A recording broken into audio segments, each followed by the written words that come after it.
भगवति हेशिति कण्ठकुटुम्बिनि भूरि कुटुम्बिनि भूरि कृते जय जय हे महिषासुरमर्दिनि रम्यकपर्दिनि शैलसुते। सहनावतु सहनौ भुनक्तु सह वीर्यं करवावहै। श्री विद्योपासना सक्तम श्री विद्यापीठ भूषणम श्री विद्याभिनव वंदे श्री கிருஷ்ணானந்த சத்குரு. அனைவருக்கும் இனிய காலை வணக்கம்.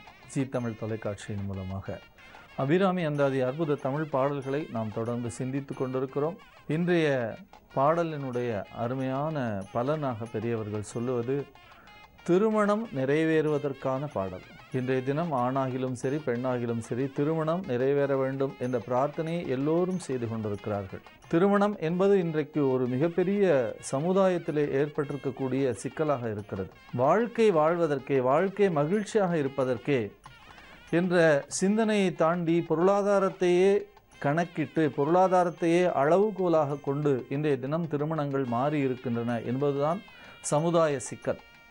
ஒரு காலத்திலே குடும்பம் நன்றாக இருக்கிறதா, மணமகனுக்கு குணம் நன்றாக இருக்கிறதா, இவர் இந்த பெண்ணை வைத்து காப்பாற்றுவாரா என்ற கேள்விகள் மட்டும்தான் அடிப்படையாக எழுந்து கொண்டிருந்தன.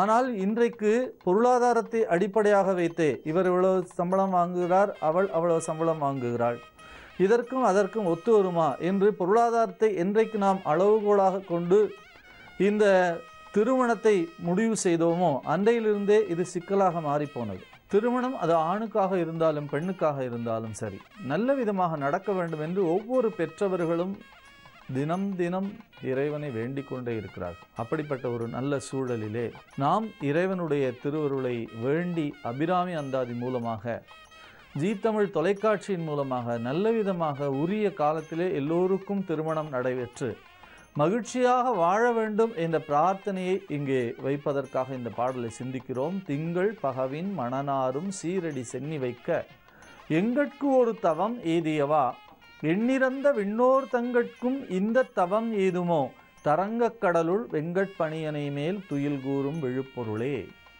திங்கட்பகவின் மணனாரும் சீரடி சென்னி வைக்க, தேவியினுடைய திருவடி, தேவியினுடைய பொற்பாத கமலங்கள் என்று சொல்லுவோமே, பஞ்சின் மேலான அந்த திருவடி இருக்கிறதே, அந்த திருவடியிலே எப்பொழுதும் சந்திரனுடைய குளிர்ச்சியும் சந்திரனுடைய அமுதமும் சந்திரனுடைய மணமும் வீசிக்கொண்டே இருக்கிறது என்று சொல்லுகிறார். திங்கள் பகவின் மணனாரும் சீரடி. மிக சிறப்பாக திருவடியை பற்றி, திருவடியினுடைய தன்மையை பற்றி, திருவடியிலே இருக்கக்கூடிய பேரழகை பற்றி, அதனுடைய குளிர்ச்சியை பற்றி சிந்திப்பது என்பதுதான் இறைவனுடைய திருவருளை சிந்திக்கும் அடியார்களுடைய அடிப்படை தன்மையாக இருக்கும். விநாயகர் அகவல் தொடங்குகிற பொழுதே விநாயகர் அகவலிலே முதல் வரியிலே சொல்லுவாள் சீத களப செந்தாமரை பூம்பாதம். அந்த பாதம் எப்படி இருக்கிறது என்று கேட்டால் அந்த பாதம் எப்பொழுதும் சந்தன மணம் வீசிக்கொண்டே இருக்கிறது என்று சொல்லுவார். சீதக்களப செந்தாமரை பூம்பாதம். அந்த பாதம் எப்படி இருக்கிறது? தாமரை மலர் போல இருக்கிறது. தாமரை மலர் போல செக்கச்செவேல் என்று இருக்கிறது என்று ஒரு பொருள். தாமரை மலர் போல ஃப்ரெஷ்ஷாக மலர்ச்சியாக இருக்கிறது என்று ஒரு பொருள். அதை பார்ப்பதற்கே அழகாக இருக்கிறது என்று பொருள். இன்றைக்கு கூட மருத்துவர்கள் சொல்லுகிற பொழுது பாதத்திலே தான் எல்லா விதமான நோய்களை தீர்க்கக்கூடிய மருந்து இருக்கிறது என்று சொல்லி அக்குபஞ்சர் முறையில் என்ன சொல்லுகிறார்கள், ஒவ்வொரு இடத்திலும் பாதத்திலே ஒரு பாயிண்ட், ஒரு குறியை வைத்து இந்த இடத்திலே நீங்கள் அழுத்தினால் இந்த நோய் தீரும் என்று சொல்லுகிறார்கள். அதற்காக இன்னும் சொல்ல போனால் செப்பல்களை தயாரித்து வைத்திருக்கிறார்கள். அதை போட்டு கொண்டு போனால் ஒரு முள்ளாக இருக்கக்கூடிய அந்த பாதணி இருக்கிறதே, அந்த காலணியை அணிந்து கொள்ள வேண்டும் என்று சொல்லுகிறார்கள். இதெல்லாம் எதற்காக என்று சொன்னால் அந்த பாதம் தெளிவாக இருக்க வேண்டும், பாதம் அழகாக இருக்க வேண்டும். இங்கே நம்மை பொறுத்தவரை தேவியினுடைய திருப்பாதம், தேவியினுடைய திருப்பாதம் எப்படி இருக்கிறது? திங்கள் பகவின் மணனாரும் சீரடி. தேவியினுடைய திருப்பாதம் எப்பொழுதும் குளிர்ச்சியாக இருக்கிறது. ஒரு பாதத்தை பொறுத்த வரைக்கும் பாதம் எப்படி இருக்க வேண்டும்? குளிர்ச்சியாக இருக்க வேண்டும், பாதம் அழகாக இருக்க வேண்டும். நாம் பெரும்பாலானோர் அந்த பாதத்தை கவனிப்பதே கூட கிடையாது. அது எப்பொழுதுமே ஒரு பொருள் அல்லது ஒரு உறுப்பு நம் முகத்திலேயே, நம்முடைய உடலிலேயே நாம் சில உறுப்புகளை மிகுந்த சிறப்பு கவனம் கொண்டு செய்கிறோமே, அப்படி பாதத்தையும் சிறப்பு கவனம் கொண்டு நாம் கண்காணிக்க வேண்டும் என்று மருத்துவ நூலால் சொல்லுகிறார்கள். தேவியினுடைய திருப்பாதம் எப்பொழுதும் குளிர்ச்சியாகவும் எப்பொழுதும் இனிமை பொருந்தியதாகவும் எப்பொழுதும் நன்மை பயக்கக்கூடியதாகவும் இருக்கிறது. இன்னும் சொல்ல போனால் அது சந்திரனோட கூடவே பிறந்தது. அண்டலர் கமலம் போன்ற அழகிய வதனி போற்றி, அலைகடல் அமுதமாக அவதரித்து எழுந்தாய் போற்றி, குன்றிடா அமுதத்தோடு கூடவே பிறந்தாய் போற்றி, குளிர்ந்தமா மதியினோடும் குடிவந்த உறவே போற்றி, மன்றத்து வேங்கடேசன் மனங்கவர் மலரே போற்றி, மாலவன் மார்பில் நின்று மயிலெனச் சிரிப்பாய் போற்றி, என்றைக்கும் நீங்காதாக இருக்கின்ற திருவே போற்றி, எளியவன் வணங்குகின்றேன் இன்னருள் போற்றி போற்றி என்பார் கவியரசர் கண்ணதாசன். குன்றிடா அமுதத்தோடு கூடவே பிறந்தாய் போற்றி, குளிர்ந்தமாமதியினோடும் குடிவந்த உறவே போற்றி. அவள் பார்க்கடலிலே இருந்து எழுகிற பொழுது சந்திரன் கூடவே எழுகிறாள். சந்திரனும் பார்க்கடலிலே இருந்து தோன்றினான். அமுதம் பார்க்கடலிலே இருந்து தோன்றியது. தேவி அன்னை மகாலட்சுமி பார்க்கடலிலே இருந்து தோன்றினாள். இந்த இடத்திலே திங்கள் பகவின் மணனாரும் சீரடி என்று சொன்னால் முழுமையான திங்களை சொல்லாமல் பிறைச்சந்திரனை சொன்னார்கள். என்ன காரணம் என்று கேட்டால், ஊடலிலே இருந்த எம்பெருமான் அதிலிருந்து மீண்டு கூடலிலே வருகிற பொழுது தேவியினுடைய திருப்பாதங்கள் இருக்கிறதே, அதிலே தன் சென்னியை வைக்கிறான் என்று. இது இரகசியமான இடங்களிலே நடைபெறக்கூடிய ஒரு விஷயம் என்று சொன்னாலும் கூட, அந்த தேவியினுடைய திருப்பாதங்களை சொல்லுகிற பொழுது பின்னாலே சொல்லுவார், மாலினும் தேவர் வணங்க நின்றோன் கொன்றைவார் சடையின் மேலினும் என்று சொல்லுவார். கொன்றைவார் சடையின் மேலினும் அந்த பாதத்தை வைப்பதற்கு நீ தயாராக இருக்கிறாய் என்று சொல்லுவார். பின்னாலே ஒரு பாடலிலே சொல்லுவார், தை வந்து நின்னடி தாமரை சூடிய சங்கரர்க்கு என்று சொல்லுவார். அப்படி திங்கள் பகவின் மணனாரும் சீரடியை நாம் இடையராது சிந்திக்கிற பொழுது இறைவனும் இறைவியும் ஊடலில் இல்லாமல் கூடலில் கூடியிருக்கக்கூடிய அந்த நிகழ்வை சிந்திக்கிற பொழுது நம்முடைய இல்லங்களிலும் மங்களமும் மகிழ்ச்சியும் இன்பமும் இனிமையும் பெருகி திருமணங்கள் விரைவிலே நிறைவேற வேண்டும் என்று அம்பிகையை பிரார்த்திக்கிறோம். நிச்சயமாக மங்கள மேளம் கொட்டும், மங்களம் நிறையும். நன்றி, வணக்கம்.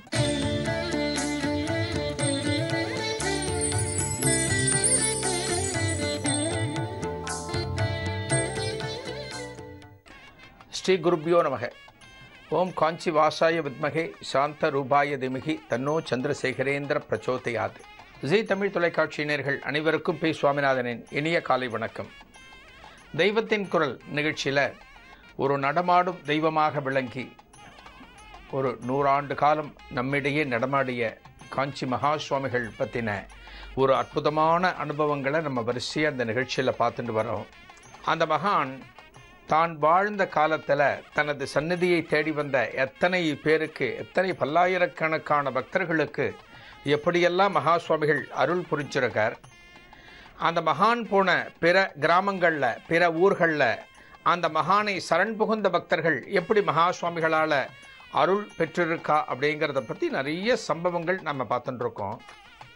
காஞ்சி மகா சுவாமிகள் ஒரு முறை ஆந்திர மாநிலத்தில் ஒரு யாத்திரை போயிட்டு இருந்தார். அந்த ஆந்திர மாநில யாத்திரை போகும்போது ஒவ்வொரு கிராமங்களில் அப்பப்போ ஒரு சில நாட்கள் தங்கிறது, தங்கிட்டு அங்கிருந்து நடந்து அடுத்த கிராமத்துக்கு போகிறது, அங்கே தங்கி அங்கே இருக்கக்கூடிய மக்களுக்கு ஒரு ஆசி பண்ணுறது அப்படின்னு மகா சுவாமிகள் போயின்னு இருக்கார். மகா சுவாமிகள் இந்த யாத்திரை போகின்றிருக்கும்போது ஒரு நாள் ஒரு கிராமத்தில் இருக்கக்கூடிய ஒரு சிவன் கோவிலுக்கு மகா சுவாமிகள் போனார்.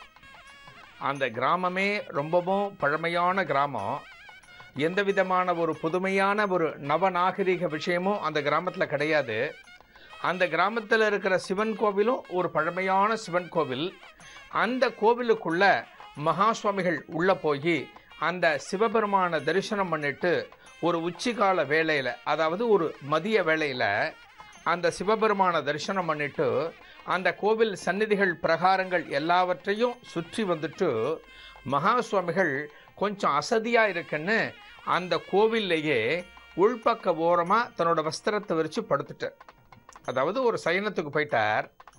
மகா சுவாமிகள் சயனத்தில் இருக்கார் அப்படின்னோடனே மகா சுவாமிகளுக்கு கைங்கரியம் செய்யக்கூடிய சிப்பந்திகளும் அங்கேயே ஒரு ஓரமாக, அன்றைய தினம் ஒரு சில சிஷ்யர்கள் தான் மகா சுவாமிகள் கூட பயணப்பட்டு வந்திருந்தாங்க. வெகு சில சிஷ்யர்கள் மட்டுமே இருந்ததால் அந்த சிஷ்யர்களும் மகா சுவாமிகள் மாதிரியே ஒரு ஓரமாக ஓய்வெடுக்க ஆரம்பித்தாங்க. இந்த நேரத்தில் அந்த கோவிலோட பிரதான அர்ச்சகர்னு ஒருத்தர் இருப்பார் இல்லையா, அந்த அர்ச்சகர் மதிய பூஜை எல்லாம் முடிஞ்சு போச்சு, அதனால் நம்ம கோவிலை பூட்டிண்டு நம்ம கிரகத்துக்கு போவோம் அப்படின்னு வெளியில் வந்தார். வெளியில் வந்து அவருக்கு ஆஹா ஒரு சன்னியாசி உள்ளே வந்தார், காஞ்சிபுரத்துலேருந்து ஒரு சன்னியாசி உள்ளே வந்தார், அந்த சன்னியாசியும் தரிசனத்தெல்லாம் முடிச்சுட்டு போயிட்டார் போல இருக்கு, இந்த கோவில்லேருந்து கிளம்பி போயிட்டார் போல இருக்குன்னு நினச்சிட்டு இவர் என்ன பண்ணினார், வெளியில் வரும்போது அந்த கோவிலோட பிரதான கதவையும் பூட்டிட்டு சாவி எடுத்துன்னு போயிட்டார். அதாவது மகா சுவாமிகள் உள்ள தங்கி இருக்கிற விஷயம் இந்த பிரதான அர்ச்சகருக்கு தெரியாது. அவரோட சிஷ்யர்களும் அந்த களைப்புக்காக ஓய்வெடுத்து கொண்டு இருக்கிறதுனால அந்த சிஷ்யர்களுக்கும் இந்த விஷயம் தெரியாது, இவர் பூட்டிட்டு சாவி எடுத்துட்டு போறாருங்கிறது தெரியாது. அந்த குருக்கள் போயாச்சு. அந்த குருக்கள் போன உடனே இந்த சன்னியாசி இங்கே வந்திருக்கான்னு ஒரு தகவல் தெரிஞ்சு அந்த கிராமத்தில் இருக்கிறவாளும் கொஞ்சம் அக்கம் பக்கம் கிராமத்தில் இருக்கக்கூடிய கிராமத்து அன்பர்கள் பல பேர் என்ன பண்ணியிருக்கா, மகா சுவாமிகளுக்கு காணிக்கையாக கொடுக்கணுங்கிறதுக்காக அரிசி, காய்கறிகள், உப்பு, பருப்பு போன்ற இத்தியாதிகள் எல்லாவற்றையும் எடுத்துக்கொண்டு ஒரு சின்ன கைப்பையில் எடுத்துட்டு அவாவா எப்படி எடுத்துன்னு வந்து கொடுக்க முடியுமோ அதுபோல் கொண்டு வந்து இந்த மகா சுவாமிகள்கிட்ட கொடுத்து ஆசி வாங்கணுங்கிறதுக்காக வரா. இந்த வந்தவ அத்தனை பேரும் விறுவிறுன்னு கோவிலை நோக்கி நடந்து வரார். இந்த மகான் கோவிலுக்கு தானே வந்திருக்கார், ஒரு சில சிஷ்யர்களோட கோவிலுக்கு வந்திருக்கார். இந்த மகானுக்கு ஒரு நமஸ்காரத்தை பண்ணி நம்ம காணிக்கையை கொடுத்தா அவர்கிட்ட நம்ம ஆசீர்வாதம் வாங்கிக்கலாம் அப்படிங்கிற ஒரு எண்ணத்தில் இந்த கிராமத்து அன்பர்கள் வந்திருக்கா. இந்த கிராமத்து அன்பர்கள் கோவிலை நோக்கி வந்து கொண்டிருக்கிற நேரத்தில் தான் அந்த பிரதான அர்ச்சகர் ஆலயத்தை பூட்டி சாவி எடுத்துன்னு போயிட்டார், தன்னோட கிரகத்துக்கு போயிட்டார். இந்த பக்தர்கள் அத்தனை பேரும் கோவிலில் வந்து சேரும்போது இவாளை வரவேற்றது ஒரு பெரிய பூட்டு. அந்த பூட்டை தான் போட்டுவிட்டு போயிருக்கார் இல்லையா கோவிலோட பிரதான அர்ச்சகர். அந்த கோவில் வாசல் பூட்டை பூட்டிட்டு போயிட்டார். அந்த பூட்டை பார்த்துட்டு இந்த வந்த பக்தாள் அத்தனை பேரும் வாசலில் நிற்கிறார். என்னடா அது கோவிலில் பூட்டி இருக்கு, இவ்வளவு வெயிலாக இருக்கே, நம்ம ஒரு 5 நிமிஷம் இங்கே உட்காந்துட்டு போவோம், ஒருவேளை இந்த சன்னியாசி கிளம்பி போயிட்டாரோ, இங்கிருந்து கிளம்பி போயிட்டார் போல இருக்கு அப்படின்னு அவளுக்குள்ளே பேச ஆரம்பிக்கிறார். இதிலிருந்து ரொம்ப தூரம் தள்ளி மகா சுவாமிகள் ஒரு இடத்துல ஓரமாக சயனத்தில் இருக்கார். அந்த மகானுக்கு அப்போ சட்டுன்னு ஏதோ ஒன்று புலப்பட்டு எழுந்து உட்கார்றார். எழுந்து உட்கார்ந்து ஒரு சிப்பந்தியை கூப்பிட்றார். ஒரு சிப்பந்தியை கூப்பிட்டு வெளியில் போய் எட்டிப்பார். வெளியில் நிறைய பேர் காத்துருக்கா போல இருக்கு, என்னோட தரிசனத்துக்காக பல பக்தர்கள் வந்திருக்கா போல இருக்கு, வந்த அத்தனை பேரும் வெளியில் காத்துருக்கா போல இருக்கு, போய் பார்த்துண்டு வா அப்படிங்கிற. இந்த சிப்பந்தி என்ன பண்ணுறார், வெறுவெறுன்னு வரார். வந்த உடனே அந்த கோவிலோட மெயின் வாசலுக்கு வந்த உடனே அந்த கோவில் கதவை திறக்கலான்னு நினச்சி கை வைக்கிறார், திறக்க வரல. அப்போத்தான் இவருக்கு விவரம் புரிகிறது, வெளியில் பூட்டு பூட்டியிருக்கா அப்படிங்கிற விவரம் இந்த சிப்பந்திக்கு புரிகிறது. அந்த கோவிலோட பிரதான கதவுல இருக்கக்கூடிய அந்த இடுக்கு வழியை வெளியில் பார்க்குறார். பல பக்தர்கள் அங்கே உட்காந்துருக்கா. அவன் என்ன பண்ணுறா, கையில் ஒரு காணிக்கையை வச்சுண்டு பலவிதமான பொருட்களை வச்சுண்டு இந்த மகா சுவாமிகளுக்கு சமர்ப்பிக்கணுங்கிறதுக்காக இங்கே உட்கார்ந்துருக்காங்கிற விஷயம் அப்போ தான் அந்த சிப்பந்திக்கு புரியறது. ஆஹா, வெளியில் கதவை பூட்டி வச்சிருக்காளே அப்படின்ட்டு நேராக மகா சுவாமிகள்கிட்ட வரார். மகா சுவாமிகள்கிட்ட வந்து சொல்கிறார், பெரியவா வெளியில் கதவு பூட்டியிருக்கு, யாரோ தெரியாமல் பூட்டிட்டு போயிட்டாப்புல இருக்கு, பக்தர்கள் பல பேர் உட்காந்துருக்கா பெரியவா, கையில் எல்லாத்தையும் வஸ்துக்கள்லாம் கொண்டு வந்திருக்கா, காய்கறி வச்சுருக்கா, வாழைப்பழங்கள் வச்சுருக்கா, அரிசிலாம் வச்சுருக்கா பெரியவா, அதை கொடுத்து உங்கள்கிட்ட ஆசீர்வாதம் வாங்கணுங்கிறதுக்காக காத்துருக்கான்னு சொல்கிறார். பெரியவா யோசிக்கிறா. பெரியவா வந்து என்ன பதில் சொல்லலான்னு உட்காந்துருக்காருங்க. அந்த சிப்பந்திகள் பெரியவா என்ன பதில் சொல்ல போகிறான்னு காத்துருக்கா. இதனோட தொடர்ச்சியை ஒரு சிறிய இடைவேளைக்கு பிறகு பார்க்கலாம்.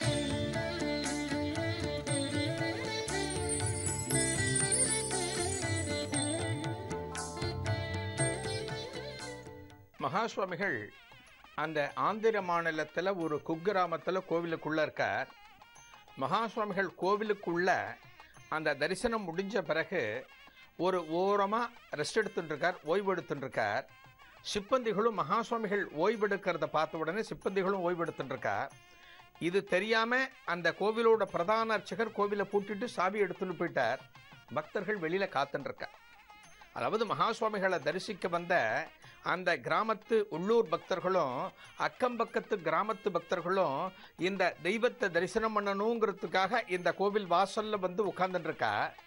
ஏன்னா மகா சுவாமிகள் இதற்கு முந்தைய சில காலகட்டத்தில் இந்த கிராமத்தின் வழியாக போகும்போது அப்போ மகா சுவாமிகளை தரிசனம் பண்ணி மகா சுவாமிகள் ஆசீர்வாதத்தை வாங்கியிருக்கா.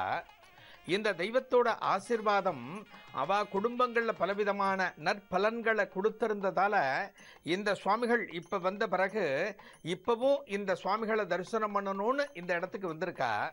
ஆனால் கோவில் வாசலில் பூட்டு தொங்குறது. இந்த பூட்டை பார்த்த உடனே மகா சுவாமிகள் ஒருவேளை இந்த கோவிலுக்கு வந்துட்டு போயிட்டார் போல இருக்குன்னு நினச்சிண்டு வெயில் படபடன்னு அடிக்கிறதேன்னு கோவில் வாசலில் உட்கார்ந்துருக்கா. இந்த வேளையில் தான் மகா சுவாமிகள் தெரிஞ்சு பார்க்க சொல்கிறா. கோவில் வாசல் பூட்டப்பட்ட தகவல் மகா சுவாமிகளுக்கு போய் சேர்றது. பாவம் அந்த அர்ச்சகருக்கு என்ன அவசரம்னு தெரியல. ஒருவேளை நாம் இருக்கிறது தெரியாமல் பூட்டிட்டு போயிட்டார் போல இருக்கு அப்படின்னு மகா சுவாமிகள் இந்த சம்பவத்தை ரொம்பவும் இயல்பாக தனது சிப்பந்திகளிடம் சொல்லிவிட்டு மகா சுவாமிகள் என்ன பண்ணுறார், அந்த செட்டில் அந்த சிப்பந்திகள் குரூப்பில் இருக்கக்கூடிய குமரேசன் அப்படிங்கிற சிப்பந்தியை கூப்பிடுறார். குமரேசனை கூப்பிட்ட உடனே அந்த குமரேசன் மகா சுவாமிகளுக்கு முன்னால் வந்து நின்று சொல்லுங்கோ பெரியவா என்ன பண்ணணுங்கிறார். குமரேசா என்ன பண்ணுற, அது ஒரு பெரிய கல் இருக்கு இல்லையா, அந்த கல்லுக்கு மேலே ஏறி நின்னா இந்த கோவிலோட பிரதான பெல்லை அடிக்க முடியும், பிரதானமாக தொங்கக்கூடிய பெரிய மணியை உன்னால் அடிக்க முடியும். அந்த கல்லுக்கு மேலே ஏறி நின்று அந்த மணியை கொஞ்ச நேரம் அடி அப்படிங்கிறார். அந்த குமரேசன் உடனே பெரியவா வாக்காச்சேன்னு அந்த கல்லுக்கு மேலே ஏறி நின்று கொஞ்சம் எம்பி நின்று அந்த பெல்லை அடிக்கிறார். அந்த பெல்லோட சத்தம், அந்த பெல்லோட பிரம்மாண்ட ஒலி வெளியில் போய் சேர்றது.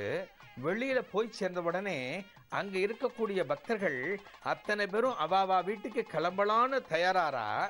என்னென்ன பொருட்களை கொண்டு வந்தாரோ அந்த பொருட்களை எடுத்துட்டு அவாவா கிரகத்துக்கு போகலான்னு தயாராகக்கூடிய நேரத்தில் இந்த பெல்லு சத்தம் கேட்ட உடனே ஆஹா அந்த தெய்வம் உள்ளதான் இருக்கு போல இருக்கு. அந்த ஜனங்கள் பேசிக்கிறா, நாம் தேடி வந்த தெய்வம் உள்ளே இருக்கு போல இருக்கு, அதனால தான் நாம் கிளம்பலான்னு யோசனை பண்ணும்போது அந்த தெய்வம் இருக்க சொல்லி நமக்கு உத்தரவு கொடுக்கறது அப்படின்னு அந்த பக்தர்கள் உட்கார்ந்தா. இதே வேளையில் இந்த பெல்லோட சத்தம் அந்த கோவிலுக்கு பக்கத்தில் தங்கியிருக்கக்கூடிய அந்த கோவிலோட வாட்ச்மேனுக்கும் கேட்கறது. அந்த வாட்ச்மேன் படுத்திருந்தவர் கிடுகிடுகிடுன்னு எந்திரிக்கிறார். எந்திரிச்சு கோவில் வாசலுக்கு வரார். வாசலுக்கு வந்த பிறகுதான் அவருக்கும் விஷயம் புரிகிறது. ஒருவேளை காஞ்சிபுரத்திலிருந்து வந்த அந்த சன்னியாசி அந்த மகா சுவாமிகள் இன்னமும் கோவிலுக்குள்ளே தான் இருக்கார் போல இருக்கு, அவர் இருக்கிறது தெரியாம அர்ச்சகர் பூட்டிட்டு வந்துட்டார் போல இருக்கு அப்படின்னு தீர்மானிச்சு அவர்கிட்ட ஒரு மாத்து சாவி உண்டு. கோவிலோட செக்யூரிட்டி இல்லையா, கோவிலோட வாட்ச்மேன் இல்லையா, அவர்கிட்ட இன்னொரு மாத்து சாவி உண்டு. அந்த மாத்து சாவி போட்டு அந்த கோவிலோட பிரதான கதவை திறக்கிறார். திறந்த உடனே உள்ள பார்த்தா மகா சுவாமிகள் என்கிற தெய்வம் கொஞ்சம் முன்னால் வந்து உட்கார்ந்துருக்கு. மகா சுவாமிகளுக்கு கைங்கரியம் பண்ணக்கூடிய அந்த ஒரு சில சிஷ்யாலும் குமரேசன் உட்பட எங்கள் பக்கத்தில் நின்றுருக்கா. இந்த ஜனங்கள் அத்தனை பேருமே மகா சுவாமிகளை பார்க்கணுங்கிறதுக்காக இந்த கிராமத்திலிருந்தும் பக்கத்து கிராமங்களிலிருந்தும் வந்திருக்கா இல்லையா பக்தாள்லாம். அத்தனை பேருமே என்னென்ன காணிக்கை கொண்டு வந்தோமோ, புஷ்பங்களோ பழங்களோ என்னென்ன கொண்டு வந்தாலோ அத்தனையும் எடுத்துட்டு போய் மகா சுவாமிகளுக்கு முன்னால் வச்சு ஒரு சாஷ்டாங்கமாக நமஸ்காரத்தை பண்ணினோன்னு அவள் எல்லாரையும் எழுந்திருக்க சொன்னா. முன்னால் உட்கார சொன்னா மகா சுவாமிகள். உட்கார்ந்த பிறகு ஒவ்வொரு பக்தரோடமும் மகா சுவாமிகள் தனிப்பட்ட முறையில் பேசினா. அவ குடும்பம் எப்படி இருக்கு, குடும்பத்தில் யார் சம்பாதிக்கிறா, இவெல்லாம் என்ன ஜோலி பண்ணுறா, விவசாயம் பண்ணுறாளா அப்படிங்கிறத பற்றி ஒவ்வொரு விஷயமாக கேட்டு முடித்த பிறகு அவளுக்கு அத்தனை பேருக்குமே ஆசீர்வாதம் பண்ணி மகா சுவாமிகள் ஒவ்வொரு பக்தராக அங்கேருந்து அனுப்ப ஆரம்பித்தார். இதுக்குள்ள இந்த தகவல் அந்த கோவிலோட பிரதான அர்ச்சகருக்கும் போய் அவரும் தன்னோட கிரகத்திலேருந்து விறுவிறுன்னு ஓடி வந்து பெரியவா கிட்ட மன்னிப்பு கேட்டா. பெரியவா, நீங்கள் உள்ளே இருக்கிறத தெரியாமல் நான் கதவை பூட்டிட்டேன், வெளிக்கதவை பூட்டிட்டு போயிட்டேன், நீங்கள் இருக்கிறத நான் கவனிக்கல பெரியவா, என்னை மன்னிக்கணும்னு சொல்லி பெரியவா காலில் விழுந்த உடனே நீங்கள் அப்படிலாம் பேசப்படாது, நீங்களாம் பகவானுக்கு சேவை பண்ணுறேள், நீங்கள் எத்தனையோ இதில் இருக்கும்போது நீங்கள் ஒரு இதில் போயிட்டு கிளம்பி போயிட்டேள், அதெல்லாம் ஒன்றும் இல்லைன்னு அவருக்கும் பெரியவா திரும்ப ஒரு முறை ஆசீர்வாதம் பண்ணிவிட்டு அந்த ஜனங்கள் அத்தனை பேரையும் அங்கேருந்து ஒவ்வொருத்தரை மகாபிரியவா அனுப்பிச்சா.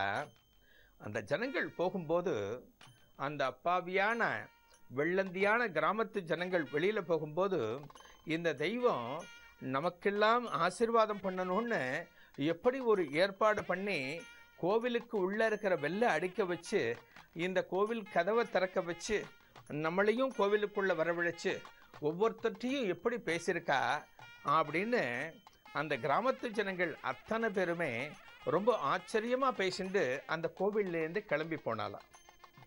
மகா சுவாமிகளை தரிசிக்க போகக்கூடிய அன்பர்கள் எந்த வகையினராக இருந்தாலும் சரி, பணக்காரராக இருந்தாலும் சரி, ஏழையாக இருந்தாலும் சரி, எந்த விதமான வசதியும் இல்லாமல் சமூகத்தில் ஒதுக்கி வைக்கப்பட்டவராக இருந்தாலும் சரி, அவரோட சந்நிதிக்கு போனாலே, ஒரு ஆத்மார்த்தமான பக்தியோட அந்த மகானோட சந்நிதிக்கு போனாலே அந்த மகானோட அருள் இல்லாமல் நாம் திரும்பி வர முடியாது. அந்த மகான் அப்படி நம்மளை ஆட்கொண்டுடுவார். அந்த மகானோட சந்நிதி அப்படிங்கிறது அந்த அளவுக்கு புனிதமானது. அந்த சந்நிதிக்குள்ள நுழைஞ்ச எந்த ஒரு பக்தரையும், எந்த ஒரு ஆத்மார்த்தமான பக்தரும் மகா சுவாமிகளோட ஆசீர்வாதம் இல்லாமல் வெளியில திரும்ப முடியாது. நாளைய தெய்வத்தின் குரல் நிகழ்ச்சியில் ஒரு புதுமையான ஒரு அனுபவத்தை பார்க்கலாம். நன்றி, வணக்கம்.